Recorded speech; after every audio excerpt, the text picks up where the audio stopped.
Alors, pour rentrer dans l'univers Memo, c'était assez intéressant de rentrer dans l'illustration et dans la représentation visuelle par le parfum. Et du coup, c'est l'occasion de créer des univers qui sont uniques en leur genre, de faire appel aux rêves et d'être complètement intuitif dans l'utilisation de la palette de couleurs. Alors, j'ai beaucoup aimé dessiner le scénario de Irish Leather. C'était un scénario qui était où il fallait créer une forme d'humidité dans laquelle il fallait que la végétation prenne le dessus et créer la surprise avec tout à coup cette pluie qui arrive à l'intérieur. Ça, j'ai beaucoup aimé.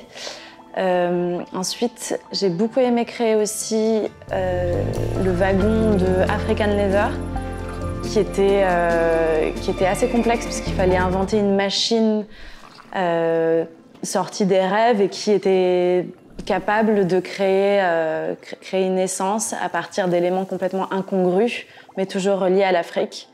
Donc ça, c'était assez intéressant.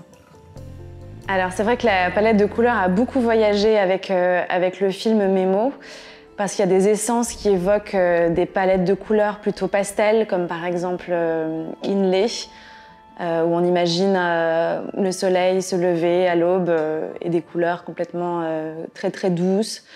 Ou une palette de couleurs plus froide comme chez Irish Leather. Et ensuite, on va vraiment vers la chaleur, vers des rouges forts, des oranges prononcés. Je dirais que toute la gamme Leather, je la trouve assez prononcée et je trouve qu'elle est assez unique en son genre. Et je trouve qu'elle fait immédiatement voyager, c'est assez dingue. Comme les essences de cuir mêlées aux fleurs nous transportent. Et c'est vrai que j'aime beaucoup African Leather et Irish Leather aussi. Dans les destinations qui me tentent le plus, je dirais que c'est Marfa. Je trouve qu'en faisant des recherches sur la région, j'ai eu l'impression que c'était une terre un peu unique en son genre.